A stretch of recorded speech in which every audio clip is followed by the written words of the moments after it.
You think you can just treat people however you want because of your money. I can, actually. And frankly, your attitude suggests you don't belong here. What do you do when your life is a constant battle for survival? For 25-year-old Aurora Templeton, it meant smiling through gritted teeth as she served coffee to the city's elite, all while her dreams gathered dust. But one customer was different. Carter Ellison. A man whose wealth was matched only by his cruelty. His words were daggers, his gaze a judgment. Every shift he worked was a masterclass in humiliation.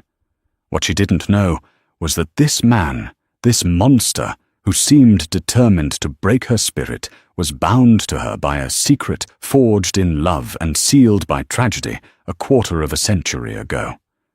This isn't just a story about a waitress and a millionaire. It's about a wound that never healed, a truth that was buried, and the collision of two worlds that will either destroy them both or uncover the unbelievable identity of her real father. The scent of overbrewed coffee lemon polish and simmering desperation was the official perfume of the Gilded Spoon. It was a place that pretended to be more than it was, a mid-tier bistro with 5-star aspirations, and a clientele who believed their bank balance entitled them to behave like feudal lords. For Aurora Templeton, it was simply the place that kept the lights on in her tiny, drafty apartment, and paid for the art supplies she rarely had the energy to use. At 25, Bella felt older than her years. The light in her hazel eyes, a reflection of the vibrant, hopeful girl she used to be, was often dimmed by exhaustion. Her mother, Sophia, had passed away 6 months ago after a brutal fight with cancer, taking with her the warmth and the small, fragile sense of security that had defined Bella's world. Now she was truly alone, armed only with a mountain of medical debt, a half-finished graphic design portfolio, and a resilience that was being tested daily. Her best friend and fellow waiter, Liam, slid a glass of water onto the service counter. "You've got table 7, he said, his voice low. "Brace yourself.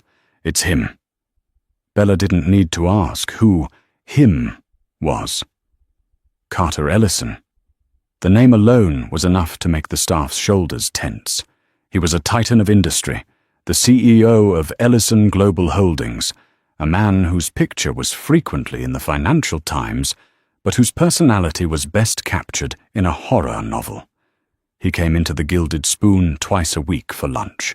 Not because he liked the food, he made it painfully clear he did not, but because it was conveniently located, and as Liam theorized, he enjoyed having a fresh audience for his particular brand of casual cruelty. "Joy," Bella muttered, tying her apron tighter, as if it were a suit of armor. She plastered on her professional smile, the one that didn't quite reach her eyes, and picked up a menu. Carter Ellison sat alone, his back ramrod straight, his custom-tailored suit probably costing more than Bella's entire yearly income. He wasn't looking at the menu. He was staring out the window, his face a mask of stern impatience.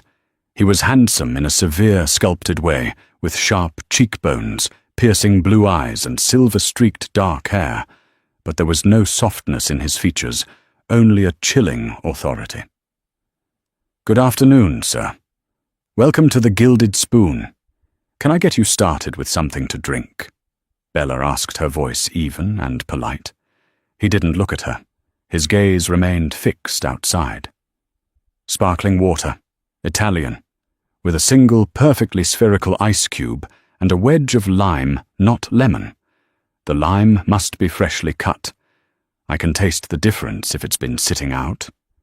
His voice was a low baritone, crisp and devoid of any warmth.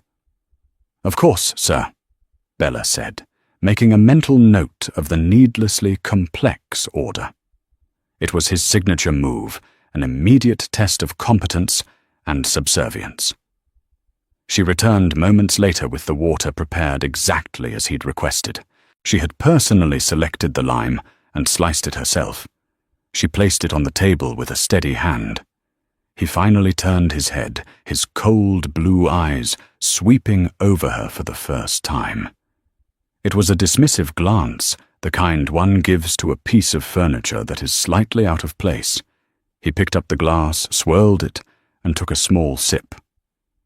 "Passable," he conceded, setting the glass down with a definitive click. The menu. "It's right here, sir," Bella said, gesturing to the menu she had already placed on the table. He gave a long-suffering sigh, as if her very existence was an inconvenience. "I know where it is. I am telling you to present it to me." It was a power play, pure and simple. Bella held her ground, her smile tightening. "Our special today is a pan-seared salmon with an asparagus risotto and a dill cream sauce." "I don't care about your special," he sneered, finally picking up the menu. He scanned it for less than 10 seconds before snapping it shut. "The steak, medium rare." And when I say medium rare, I don't mean the chef's interpretation of it. I mean a warm red center. If it comes out even a shade towards medium, I will send it back. The fries should be crispy, not limp with oil. And I want the seasonal vegetables, but hold the carrots. I detest carrots. Steak medium rare, crispy fries, seasonal vegetables, no carrots. Excellent choice, sir. Bella said the words tasting like ash in her mouth. She retreated to the pause system, her hands trembling slightly as she punched in the order. Liam came up behind her. "He's in rare form today. Did he ask you to personally pluck the chicken?" "Yet." "Close." Bella sighed, leaning against the counter. "He specified the geometry of his ice cube." Liam shook his head. "The man's a sociopath in a suit. Don't let him get to you." "I'm trying," she whispered. "But some days, it just feels personal. Like he looks at me and sees everything he despises. He looks at everyone like that, Bella. It's not you. It's him." But Liam was wrong. It did feel personal. It was the way his eyes, the color of a winter sky, seemed to look straight through her, dismissing her entire being as worthless. It dredged up old insecurities, the feeling of not being good enough that had haunted her since childhood, a ghost she could never quite shake. Her mother had always been there to banish those ghosts, to tell her she was smart and talented and worthy. Without Sophia, the ghosts felt more real, and Carter Ellison was their king. The food was ready. Bella personally inspected the steak, pressing the center lightly. It felt right. The fries were golden brown, the vegetables glistened. She carried the heavy plate to his table. "Your steak, sir," she announced, placing it before him. He didn't thank her. He picked up his knife and fork and sliced precisely into the center of the meat. He leaned in, inspecting it like a jeweler examining a flawed diamond. He took a single bite, chewed slowly, his expression unreadable. Bella held her breath. "It's acceptable," he finally declared. He then picked up a green bean from his plate, with his fingers held it up and looked at her. "This is overcooked. Its structural integrity has been compromised." Bella stared at the green bean, then back at his dead serious face. For a moment, she thought it was a joke, a bizarre attempt at humor, but his eyes were cold, expectant. He was serious. "I am so sorry about that, sir," she said, her training kicking in. "Would you like me to bring you a new side of vegetables?" "Don't be ridiculous. The moment has passed," he said, waving a dismissive hand. "Just ensure it doesn't happen again. One expects a certain standard, even in a place like this." He ate the rest of his meal in silence, never once looking up. Bella avoided the table, sending Liam to refill his water. The sheer arrogance of the man radiated from him like a toxic aura, poisoning the air around him. When he was finally finished, he stacked his plates neatly, a sign she knew that he was ready for the check. She dropped it off without a word. He placed a black credit card on top. When she brought back the slip for him to sign, he took his time, his expensive fountain pen scratching against the paper. He pushed it to the edge of the table and stood up, adjusting his suit jacket. He walked out of the restaurant without a backward glance. Bella walked over to the table, a sense of dread washing over her. His tips were notoriously insulting. $1 sometimes just loose change. It was another way to remind them of their station. She picked up the slip. The total was $87.50. On the tip line, he had written a single bold number 0, and below it, in sharp, angular handwriting, were 4 words. Try a little harder. The ink seemed to burn on the page. It wasn't just a 0 tip. It was a personal critique, a calculated blow. All her effort, her patience, her swallowing of pride for nothing. For a slap in the face. A hot tear of fury and humiliation pricked her eye. She quickly wiped it away, crumbling the receipt in her fist. "Don't look," Liam said softly, coming to clear the plates. "Just throw it away. He's not worth the paper he writes on." Bella unclenched her fist and smoothed out the paper. She stared at the sharp, elegant handwriting, the cruel words. "One day," she whispered to herself, a vow forming in the broken parts of her heart, "I'll be somewhere he can't reach me. I'll be someone he can't dismiss."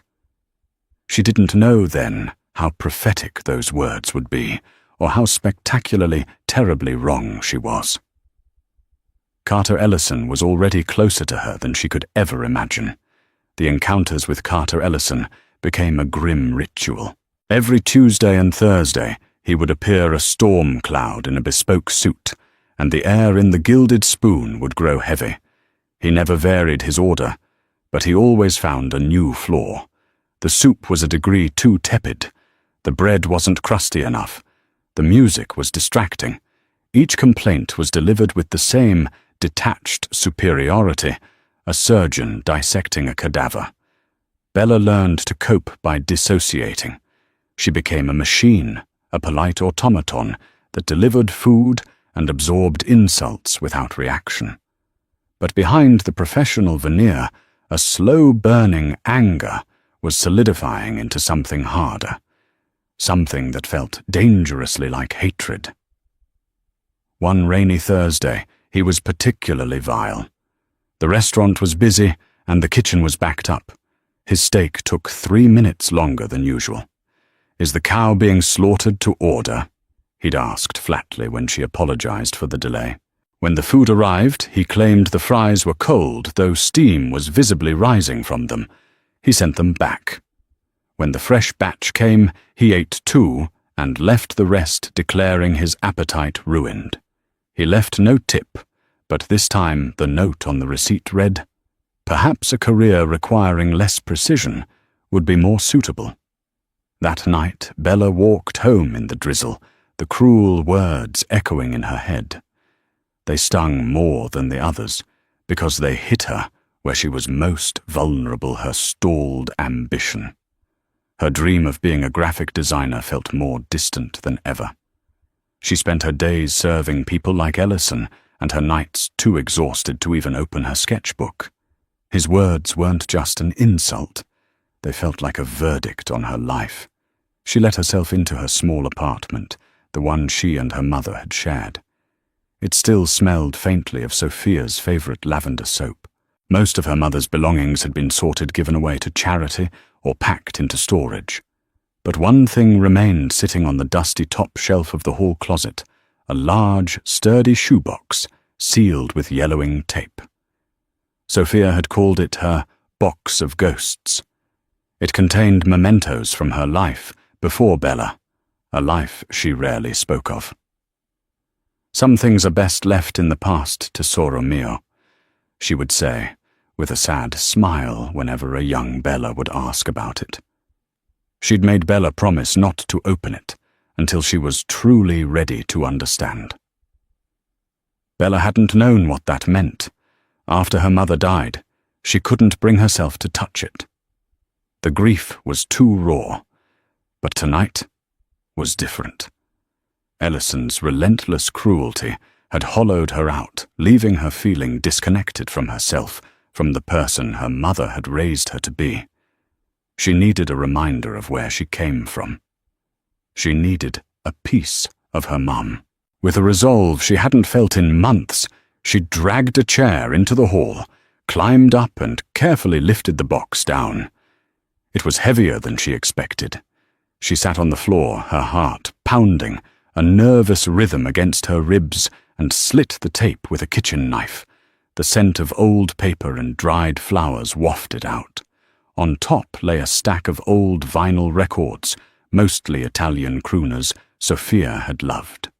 Beneath them, nestled in tissue paper, were the real treasures. First, a small velvet-covered journal. Bella opened it. It was her mother's diary from when she was in her early 20s, just after she'd arrived in America from Italy. The entries were full of hope, excitement, and the challenges of starting a new life. Then she saw the photographs, bundles of them tied with faded ribbon. There were pictures of a young, radiant Sophia, her dark hair long and wild, laughing on a beach, posing in front of city landmarks. She looked so carefree, so full of life. It hurt to see. In one bundle there was a man with her. He was young, probably the same age as Sophia, with an intense, ambitious look in his eyes. He wasn't conventionally handsome, but he was striking with a sharp jawline and deep-set eyes that seemed to burn with purpose. In some photos he and Sophia were laughing arms around each other. In others they looked at each other with an aching tenderness that leapt off the glossy paper. Bella's breath hitched. She felt a strange pang of something. Recognition she'd never seen this man before. Her mother had never mentioned a serious boyfriend from her past. Who was he? She kept digging. At the very bottom of the box, wrapped in a silk scarf, was a small, heavy object. It was a locket. Silver tarnished with age in the shape of a perfect circle. On the front, 2 initials were intricately engraved, entwined with each other, S and A. With trembling fingers, Bella pried it open. Inside were 2 tiny, perfectly preserved photographs. On one side was her mother, Sophia, looking impossibly young and in love. On the other side was the young man from the photographs. His expression in the tiny portrait was softer, a rare, small smile playing on his lips. Bella stared at the man's face, her mind racing. A. The initial on the locket. His name must have started with A.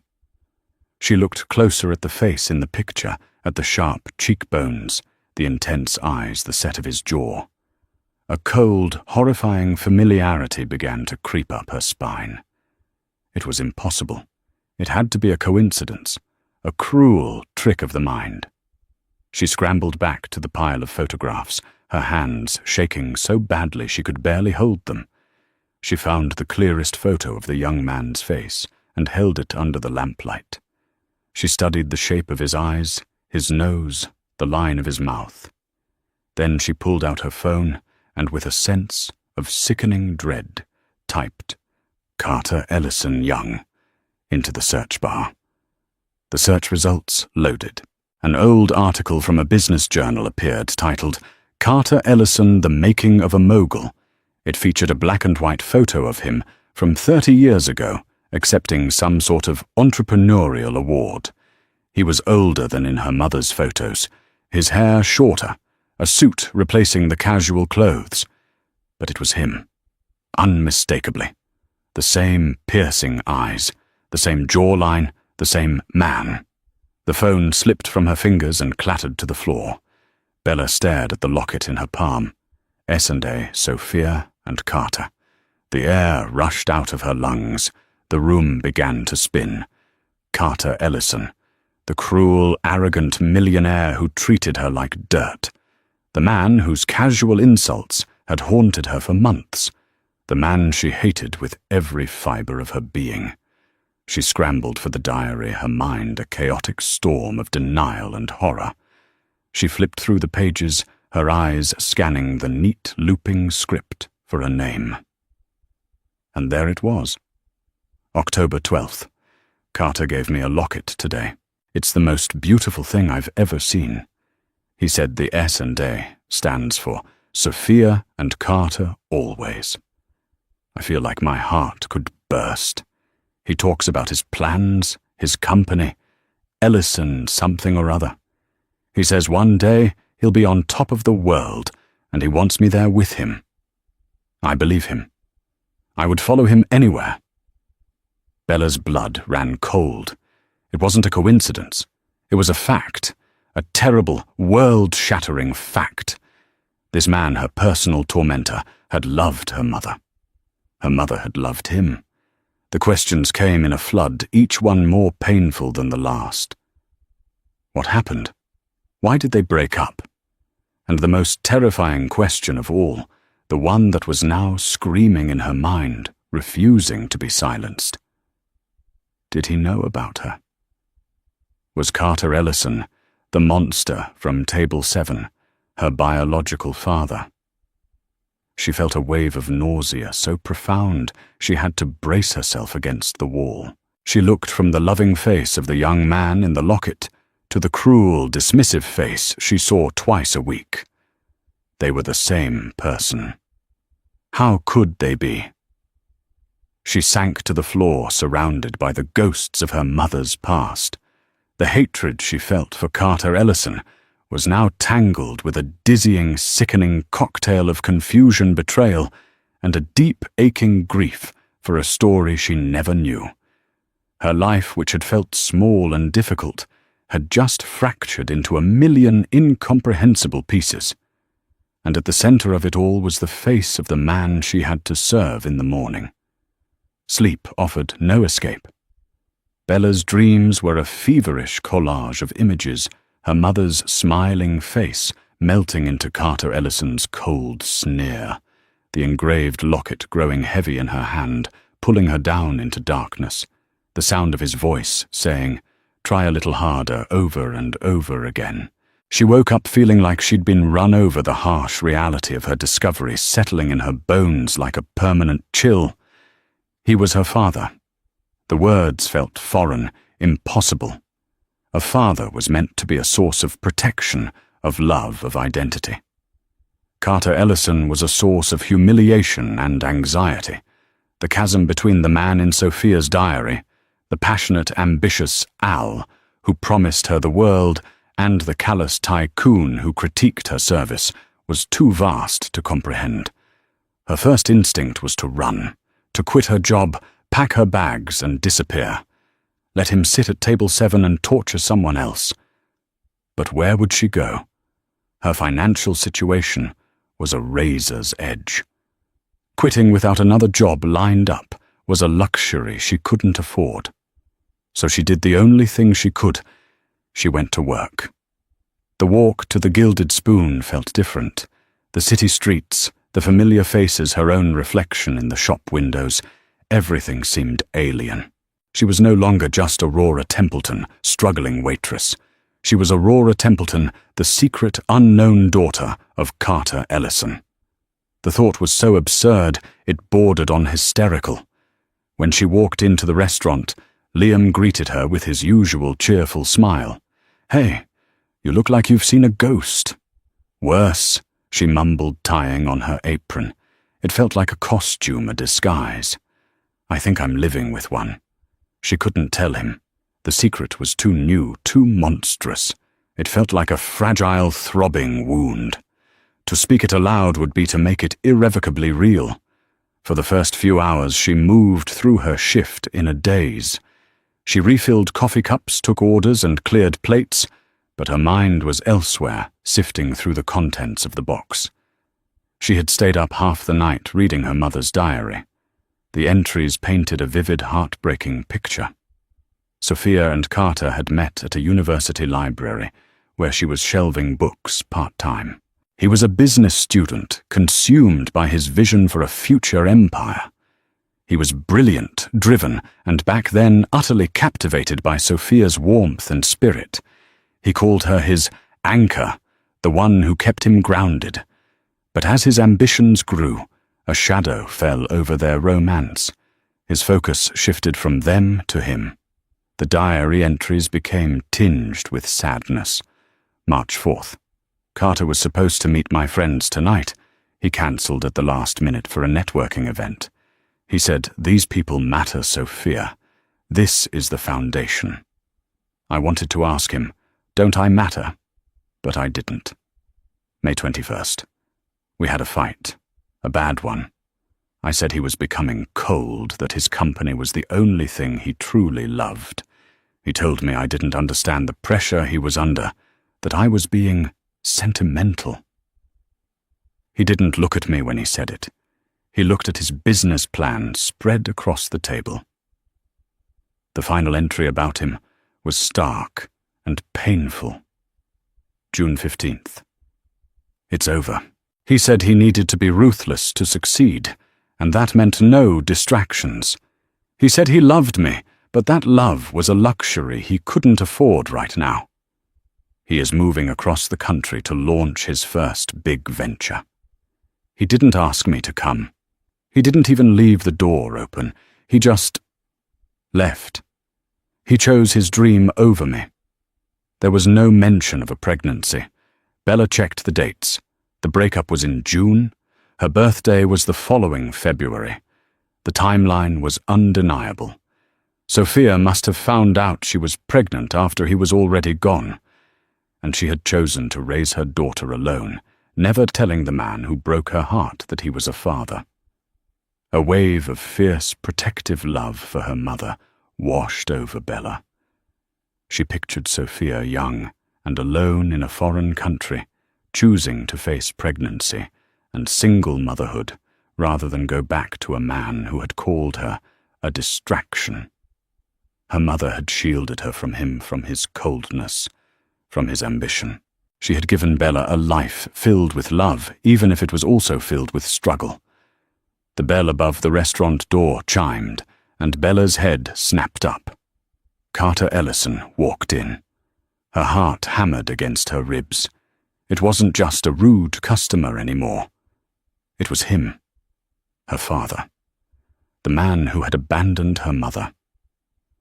He took his seat at table 7, and one of the new hostesses, unaware of the unspoken rule, assigned the table to Bella. It was her section. There was no escaping it. Liam caught her eye, his expression sympathetic. "Want me to take it?" he mouthed. Bella shook her head.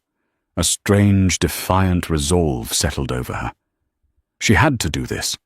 She had to face him armed with this terrible new knowledge. She walked to his table, her legs feeling unsteady. This time she wasn't just seeing a wealthy bully. She was seeing the man from the photographs. She searched his face for any trace of the young man her mother had loved. The piercing blue eyes were the same, but the light in them was gone, replaced by a glacial hardness. The sharp jawline was still there, but now it was set in a permanent mask of disapproval. "Good afternoon, sir," she said. Her voice was steady, but it cost her every ounce of control. He looked up, and for the first time, their eyes met and held for a fraction of a second longer than usual. Did he see something? A flicker of recognition? A ghost of Sophia in her features?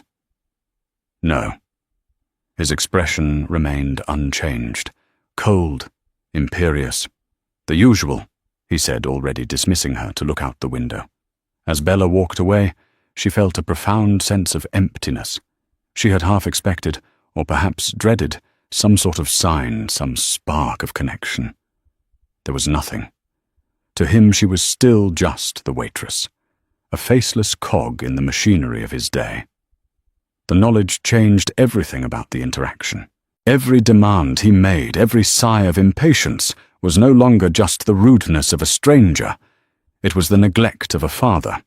His complaint that his water wasn't cold enough felt like a personal rejection on a cosmic scale. When she brought him his steak, her hand was trembling. As she set the plate down, her thumb brushed against the warm ceramic edge. He recoiled slightly. "Please be careful," he said, his voice sharp with annoyance.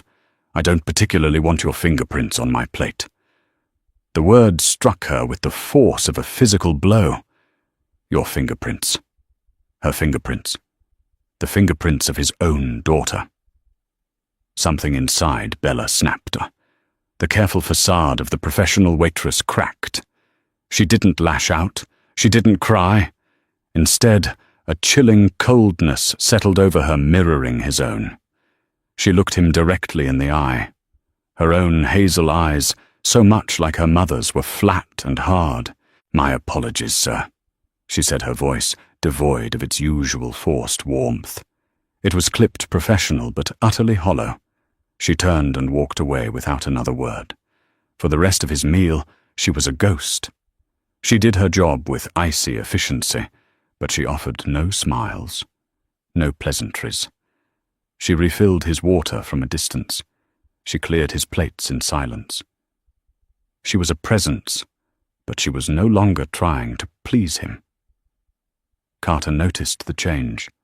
She could feel his eyes on her as she moved through the dining room.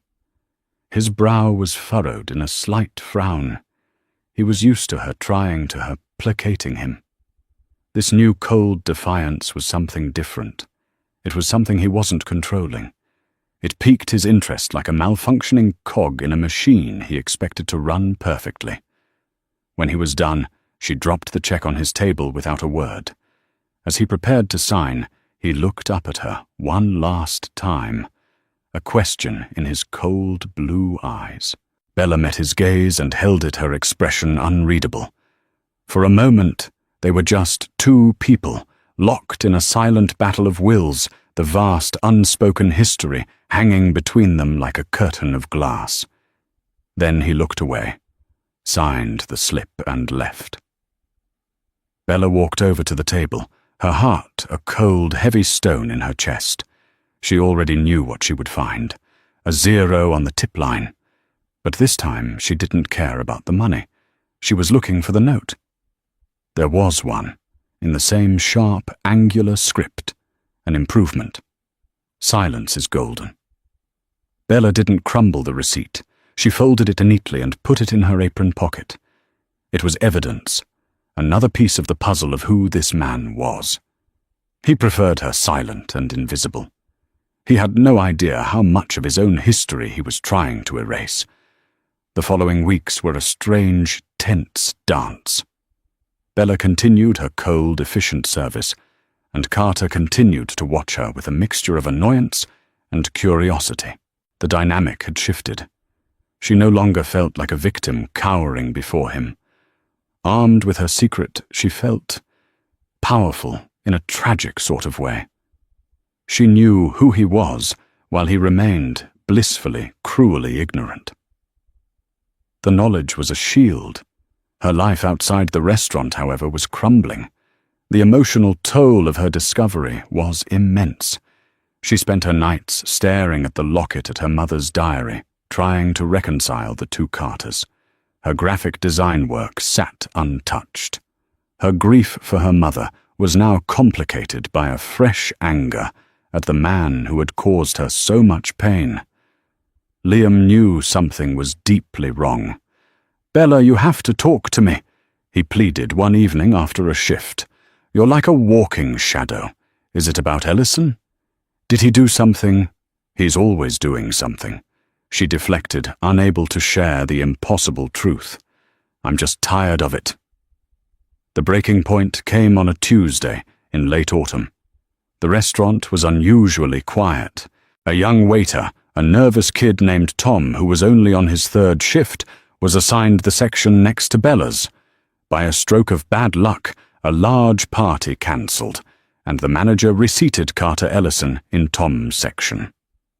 Bella watched with a sense of impending doom as Tom, trembling slightly, approached the table. She could hear Ellison's clipped, demanding tone from across the room. She saw Tom's shoulders slump as he scurried back and forth, trying desperately to meet the impossible standards. The final straw was the soup. Ellison had ordered the butternut squash soup, a daily special. Tom delivered it, his hands shaking so much that a tiny drop sloshed onto the saucer. Ellison looked at the drop as if it were a venomous insect. He didn't raise his voice. He didn't need to. His quiet, cutting tone was far more effective. "Tell me, young man," he said loud enough for the few nearby tables to hear, "is this your first time in a service environment, or are you simply incompetent by nature?" Tom turned beet red. I'm so sorry, sir. I can get you a new one." "A new one?" Ellison scoffed, pushing the bowl away. "The entire experience is now tainted by this sloppiness. It speaks to a lack of care, a lack of focus. If you cannot be trusted to carry a simple bowl of soup, how can you be trusted with anything of consequence?" Tom looked like he was about to burst into tears. "I'm sorry, sir," he stammered again, his voice cracking. The manager, Mr. Henderson, rushed over his face, a mask of panicked apology. "Mr. Ellison, my deepest apologies. Tom is new. It won't happen again." Ellison looked from Tom's humiliated face to Henderson's groveling one. "See that it doesn't," he said coldly. Then he added, "In fact, I don't want to see him again. His presence offends my sense of order." It was an execution, a quiet, brutal command. Tre. Henderson, terrified of losing a wealthy if awful customer, simply nodded. "Tom," he said, turning to the boy, "my office. Now." And that was it. A young kid's livelihood destroyed over a drop of soup. Something in Bella, something that had been simmering for weeks, boiled over. The shield of her cold detachment shattered, replaced by a white-hot rage. It wasn't just about Tom. It was about her mother left behind for being a distraction. It was about her own life of struggle while this man sat on a throne of wealth built on the backs of people he deemed insignificant. It was about the casual, thoughtless cruelty of a man who had no idea the damage he inflicted, no idea that the waitress watching him was his own flesh and blood. She untied her apron and dropped it on a nearby service station. She walked directly to table 7. Mr. Henderson saw her coming. "Miss Templeton, what are you doing?" he hissed. Bella ignored him. She stood before Carter Ellison, her hands clenched into fists at her sides. He looked up at her, a flicker of surprise in his eyes. "Is there a problem?" he asked, his voice dripping with condescension. "Yes," Bella said, her voice shaking but clear and strong. "There is. You." Carter raised an eyebrow. The corner of his mouth twitched. He was almost amused. "I beg your pardon. You sit here day after day in your expensive suit, passing judgment on people who work harder in an hour than you likely have in your entire life." She began, her voice gaining strength. "You tear people down for sport. You just cost a kid his job because you have a pathological need to feel powerful. Does it make you feel big, Mr. Ellison? Does humiliating people who are just trying to get by fill some kind of black hole in your soul?" A hush had fallen over the dining room. Mr. Henderson looked like he was about to have a heart attack. Liam stared wide-eyed from across the room. Carter's amusement vanished, replaced by a dangerous calm. "I think you are forgetting your place, young lady." "No," Bella shot back, taking a step closer. "I think you've forgotten yours. You're just a man, a sad, lonely man who has to buy his sense of self-worth by belittling others. My mother taught me that a person's value isn't measured by their bank account. It's measured by their kindness, their compassion. By that measure, you are the poorest man I have ever met." The mention of her mother hung in the air, charged with a meaning only she understood. She saw a flicker of something in his eyes, not recognition, but confusion. The reference was too specific, too personal. It didn't fit the script of an insolent waitress. He stood up his full height, towering over her. But for the first time, Bella didn't feel small. She felt righteous. "You are fired," he said, his voice a low growl directed at Henderson, but with his eyes locked on Bella.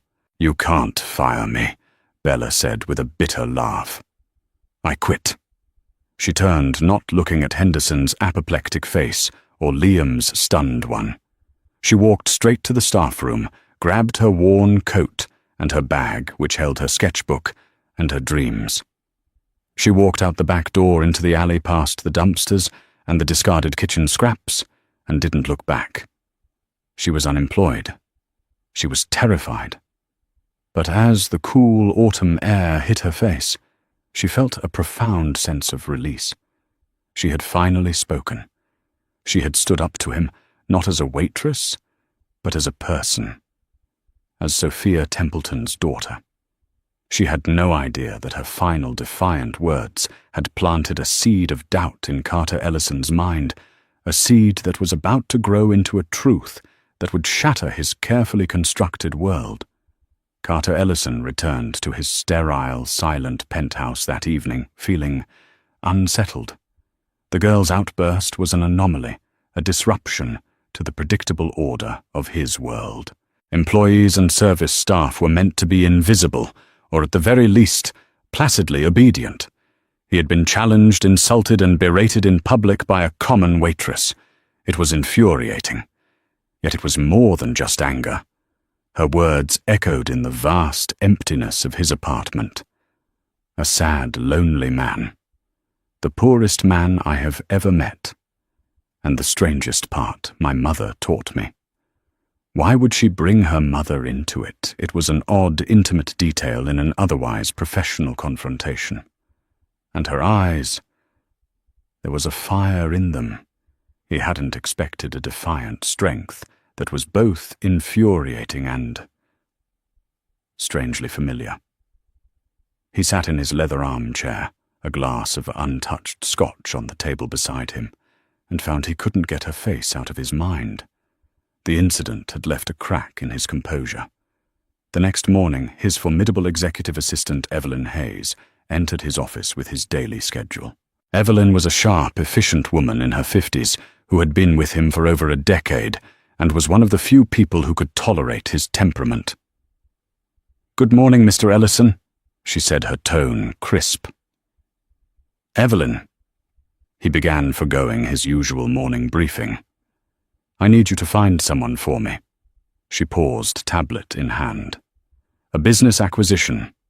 "No," he said, turning to look out at the sprawling city below. "A person, a waitress.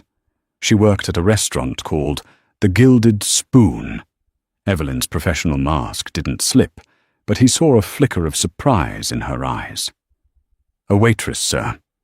May I ask the nature of this inquiry?" "She was insubordinate. I had her fired yesterday. I want to know who she is." He said the excuse sounding weak, even to his own ears. He didn't just want to know who she was. He needed to. The girl was a loose thread, and he could not abide loose threads. "Her name?" Evelyn asked. He hesitated. He had never once bothered to learn it. "I don't know. Young, 20-something, dark hair, hazel eyes, fiery." Evelyn made a note. "I'll contact the restaurant's management. It shouldn't be difficult." A few hours later, Evelyn returned. She stood silently before his desk, her expression carefully neutral. "Well," he prompted, irritated by her silence. "I have the information, sir," she said. "The waitress's name is Aurora Templeton." Carter froze. The name hit him like a physical blow. Templeton. It was a common enough Italian name, but it was her name. Sophia's name. A name he hadn't heard spoken aloud in 25 years. A name he had buried under decades of work, wealth, and willful forgetting. His heart began to pound in his chest, a frantic, unfamiliar rhythm. "What else?" he asked, his voice strained. Evelyn seemed to sense the shift in the atmosphere. She's 25 years old. She has no living immediate family. Her mother, Sophia Templeton, passed away earlier this year from cancer. The world tilted on its axis. Sophia Templeton passed away. The two pieces of information slammed into him. Sophia was gone, and she had a daughter, a 25-year-old daughter named Aurora. He did the math in his head, his brilliant mind suddenly slow and clumsy. 25 years ago. It was the year he had left, the year he told Sophia that love was a luxury he couldn't afford. "Sir," Evelyn asked, a rare note of concern in her voice. "Mr. Ellison, are you all right? You're very pale."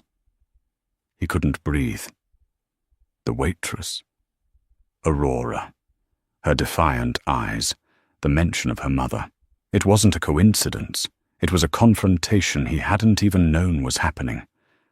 "My mother taught me that a person's value isn't measured by their bank account." It was Sophia's voice, coming from her daughter's mouth.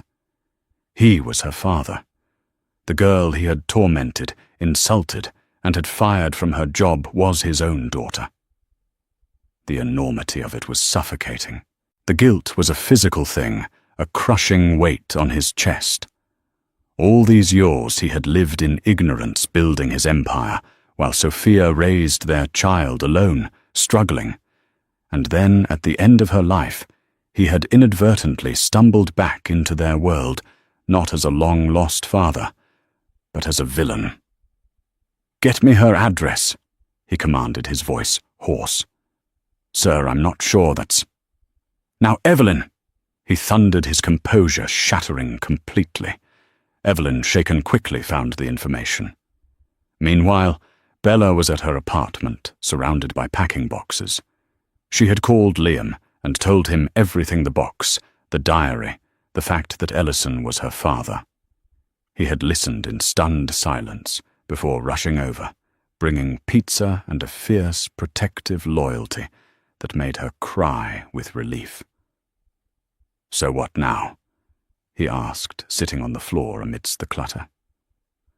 "I don't know," she admitted, her voice small. "I have enough saved for about 2 months' rent. I need to find a job, any job, and I need to get my portfolio finished." She looked at the locket which she now wore under her shirt. I need to figure out who I am now." A sharp, authoritative knock on the door made them both jump. "Are you expecting someone?" Liam asked. Bella shook her head. She wasn't. She peered through the peephole, and her blood ran cold. Carter Ellison stood in the dingy hallway of her apartment building, looking utterly out of place in his perfect suit. He looked older, more fragile than he did in the restaurant. He looked lost. "Bella, who is it?" Liam called. "It's him," she whispered, her voice trembling. "He's here." She stumbled back from the door as he knocked again, louder this time. Aurora Templeton, please, I need to speak with you." His voice was different. The arrogance was gone, replaced by a raw, pleading urgency. Liam stood up, ready to play the bouncer. "Do you want me to get rid of him?" Bella hesitated.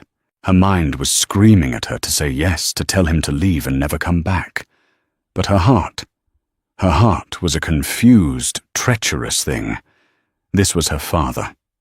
This was the moment of truth crashing into her life with all the subtlety of a wrecking ball. "No," she said, her voice barely a whisper. "Let him in." She opened the door. Carter Ellison stood there, his blue eyes filled with a storm of emotions she couldn't decipher: guilt, regret, desperation. He looked at her, truly looked at her for the first time. He wasn't looking at a waitress. He was looking for a ghost. He was looking for Sophia. "You have her eyes." He breathed the words, heavy with 25 years of regret. The dam inside Bella broke. The anger, the grief, the confusion, it all came pouring out. "My eyes," she said, her voice thick with unshed tears. I have her strength too, the strength to survive without you. The strength she had when you left her, because she was a distraction. He flinched as if she had struck him. I didn't know, he said, his voice ragged. Sophia, she never told me. I swear to you, I never knew you existed. Would it have mattered? Bella shot back the hurt of a lifetime in her question. Or would I have been another distraction from your great ambition? Yes, he said, his voice cracking with emotion. God, yes, it would have mattered. It would have changed everything. He took a hesitant step into her apartment, his gaze falling on the open box on the floor, the diary, the photos. His eyes landed on the locket hanging around her neck. He reached into his own pocket and pulled out a worn leather wallet. From a hidden compartment, he produced a small object. It was a tarnished silver circle identical to hers, his half of the set. He had kept it all these years. The sight of it, more than any words he could say, undid her. It was tangible proof of the connection of the love story that had created her. She told me you were gone, Bella whispered, the anger draining away, leaving only a vast aching sadness. She never said a bad word about you. She just erased you. To protect me, I think. She was protecting you from me, Carter said, his gaze filled with self-loathing. And she was right to. The man I became, the man who sat in that restaurant. He couldn't finish the sentence. He looked around at her small, humble apartment, at the evidence of a life lived without him, without his help, without his love. What I did to you, what I said, Aurora, there are no words to express how sorry I am. The apology hung in the air, heavy and insufficient, but utterly sincere. Bella didn't know what to say. There was no manual for this, no guide for when your tormentor is revealed to be your father, standing in your living room, broken and begging for a forgiveness he didn't deserve, but so desperately needed. I think you should go, she said, finally, her voice flat with exhaustion. He looked crushed, but he nodded. I understand. He paused at the door. Aurora, your mother. Sophia. She was the best part of my life, and I threw it away. I've regretted it every single day since.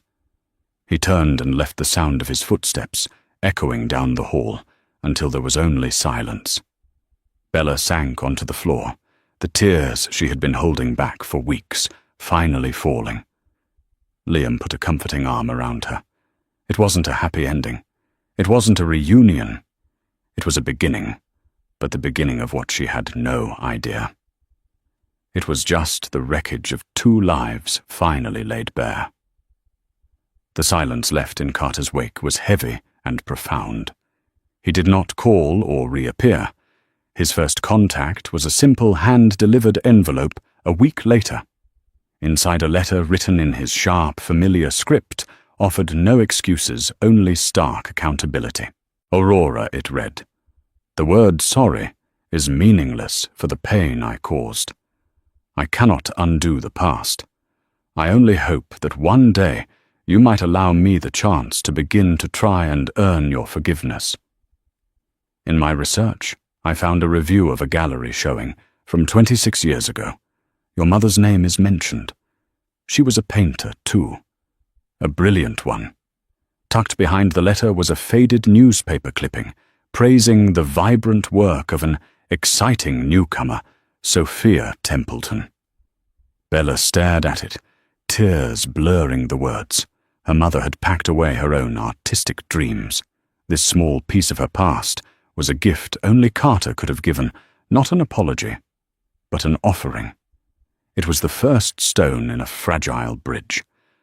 A few weeks later, another package arrived containing a professional graphics tablet. The note was brief. Talent should not be constrained by tools. This is not a gift. It is an investment in an artist I believe in. He was seeing her not just the ghost of her mother. He was investing in her future. With a mix of trepidation and curiosity, Bella agreed to meet him on neutral ground, a bench in the city's botanical garden.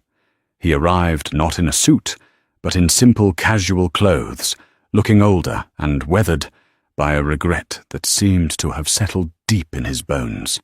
They didn't rehash the pain of the past. Instead, he asked about her art and her dreams. He shared stories of the passionate young woman he had loved, and she shared memories of the steadfast mother who had raised her. In that quiet garden, they began piecing together a complete picture of Sophia, the woman they had both loved and lost. For the first time, they weren't a millionaire and a waitress, but two people connected by a shared, profound grief. In the months that followed, Bella threw herself into her portfolio and earned a junior designer position at a small agency, a victory that was entirely her own.